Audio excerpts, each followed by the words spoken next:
Ya, baik kita lanjutkan ya terkait dengan project management integration ya, terkait integrasi. Jadi mungkin di sini akan kita bahas terkait dengan project charter ya. Sesuai namanya charter ini mungkin mirip kayak piagam ya, piagam yang mungkin nanti akan di dokumen yang akan ditandatangani ya oleh beberapa pihak, terutama stakeholder ya. Jadi mungkin ini dijelaskan bahwa project charter is document that formally recognized. Jadi yang akan menjelaskan ya tentang eksistensi keberadaan sebuah project dan mungkin di sini mungkin ada sedikit provide direction ya dari sebuah project objektif dan terkait manajemennya ya. Oke. Nah, yang paling penting di sini adalah karena ini sebuah charter ya, semacam piagam atau mungkin semacam MOU ya, kesepahaman surat yang ditandatangani beberapa pihak.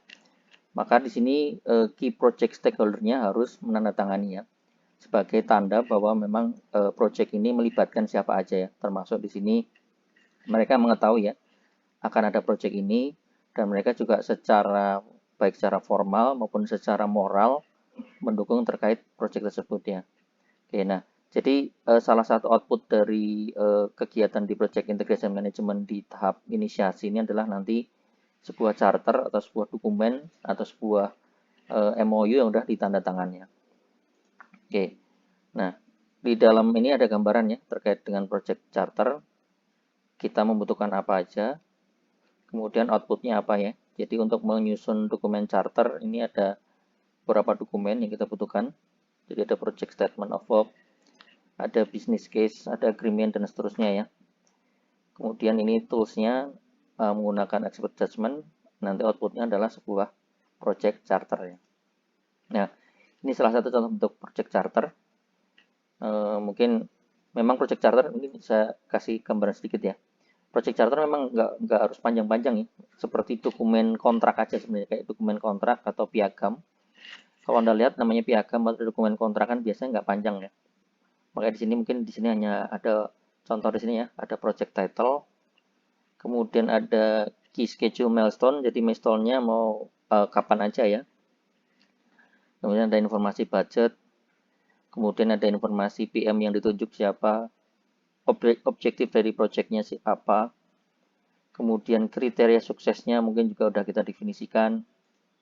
Nah, kemudian approach-nya, dan yang terakhir ini eh, stakeholder-nya ya, stakeholder-nya siapa aja, dan mereka akan tanda tangan di bawah sini sebenarnya, tanda tangan ya. Jadi ini di sini nanti orang-orang yang akan terlibat nanti akan ditulis di sini, misal ini CEO sebagai sponsor, Nick Carson sebagai PM, kemudian ini tim membernya, ada DNA expert, ada testingnya, ahli testing, ada programmer dan seterusnya. Nah ini mereka semuanya tanda tangan ya. Jadi seolah-olah ini bentuk ini ya, bentuk dukungan bahwa eh, project akan dijalankan dan akan komit semuanya untuk menuntaskan project ini ya. Oke.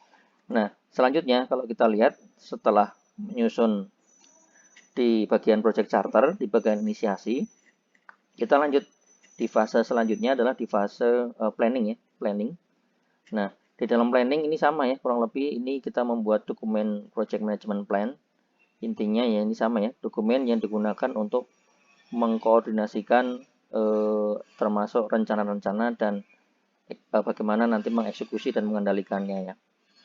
Oke.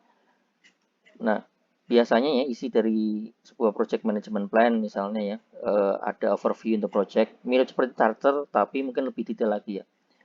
Kemudian how the project is organized, bagaimana project ini dikelola. Kemudian manajemen and technical proses yang digunakan dalam project ya. Kemudian barulah kita bicara knowledge area, mungkin kita bicara scope-nya, work to be done, scope-nya ya. Kemudian kita juga bicara time-nya, schedule-nya, dan mungkin juga di sini adalah budget information-nya. Oke. Nah, ini contoh sebuah sampel software project management plan ya. Nah, ini contoh ya. Ini di sini ada overview, organisasinya siapa, manager proses plan-nya, technical proses plan-nya menggunakan teknik apa, supporting proses plan-nya menggunakan teknik apa. Di sini dijelaskan ya. Nah, oke. Nah, untuk menyusun ini di sini sudah dijelaskan juga bahwa untuk membuat yang namanya project management plan di sini, kita membutuhkan input ini ya. Karena ini kan boleh dibilang kan hasil dari fase sebelumnya, maka kita butuh namanya project charter ya. Di sini ada project charter, kemudian mungkin bisa kita lihat dari output dari proses yang lain. Kemudian juga ada faktor enterprise, kemudian juga ada proses yang berjalan dalam organisasi ya. Toolsnya kurang lebih hampir sama. Oke.